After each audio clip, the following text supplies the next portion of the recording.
now that we have a whole lot of our concentrations figured out, let's talk about how to use some of them.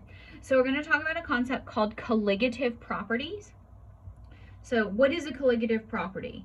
If you read the chapter and did the reading quiz, then you probably, hopefully, have seen this before. But a colligative property only depends on the concentration, or really the number of solute particles rather than whatever the identity is. So it doesn't matter what we're dissolving. All that matters is how much do we have. So there's 4 different types of colligative properties that we're going to talk about. The first one is vapor pressure lowering.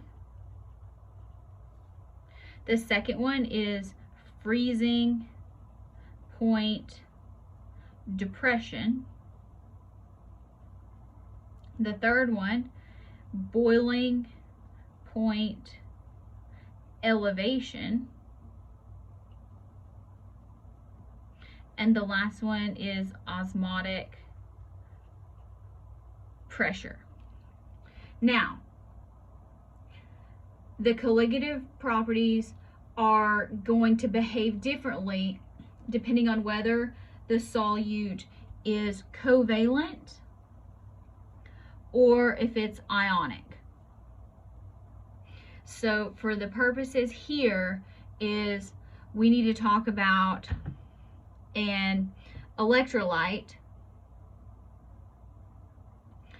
which is a substance that's actually going to form ions when it's dissolved in water. So this is going to be your acids, your bases, and your salts. A non-electrolyte actually dissolves in water as a non-ionic single species. And this is going to be a lot of like your sugars, a lot of your organic compounds. So organic compounds are carbon-based. Now,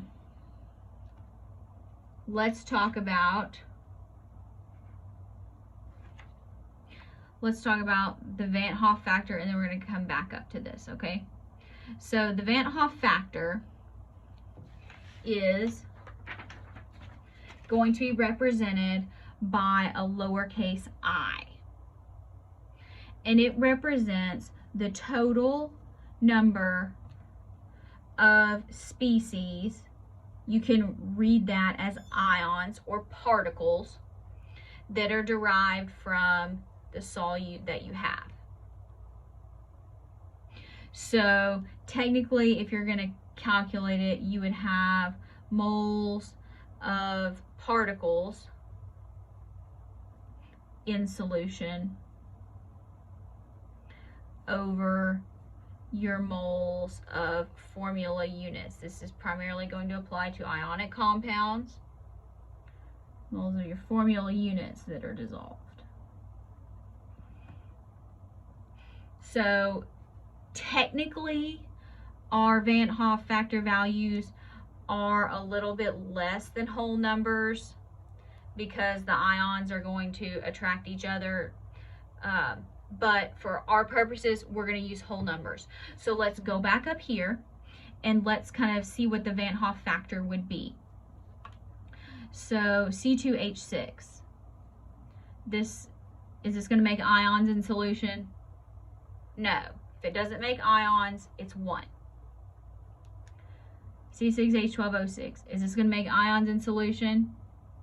It's an organic compound. It's table sugar, or it's glucose. No. 1. NaCl. Is this going to make particles in solution? Yes, it's an ionic compound. So when it breaks apart, how many do you have? You're going to have 2 ions. Because the sodium, you're going to have 1 sodium and you're going to have 1 chloride. 1, 2. count it. Don't make it hard. How about iron 3 nitrate?